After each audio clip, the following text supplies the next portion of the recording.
ఇదివరకు మాట్లాడిన ముఖ్యమంత్రి గారు చెప్పినట్టుగా నెల్లూరు మా తాతగారి ఊరు. అందరికీ నా వందనములు. ఆంధ్రప్రదేశ్ ముఖ్యమంత్రి గారు నేను పాల్గొన్నాము. ఆ సభలో మాట్లాడుతూ ఆంధ్రప్రదేశ్ ముఖ్యమంత్రి గారు తమిళనాడు ఆంధ్రప్రదేశ్ సరిహద్దులలో ఉన్న తెలుగు వారి కోసం నడుపుతున్న పాఠశాలలో తెలుగు ఉపాధ్యాయుల పదవి విరమణ వలన ఏర్పడిన ఖాళీలను తమిళ ఉపాధ్యాయుల మూలంగా కాకుండా తిరిగి తెలుగు ఉపాధ్యాయుల ద్వారానే భర్తీ చేయవలసిందిగా కోరారు. ఈ విధంగా తెలుగు ఉపాధ్యాయుల పదవిని తెలుగు ఉపాధ్యాయుల ద్వారానే భర్తీ చేయడం అనే పద్ధతిని ఈ మధ్య కొంతకాలంగా మాత్రమే కొనసాగించడం ఆపుచేశారు.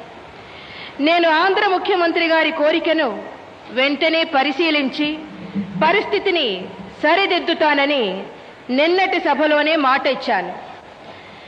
తమిళనాడు ప్రభుత్వం వెంటనే నేను ఇచ్చిన మాటను నిలబెడుతూ అవసరమైన ఉత్తర్వులు జారీ చేసిందని తెలియచేయడందుకు నేను చాలా సంతోషిస్తున్నాను.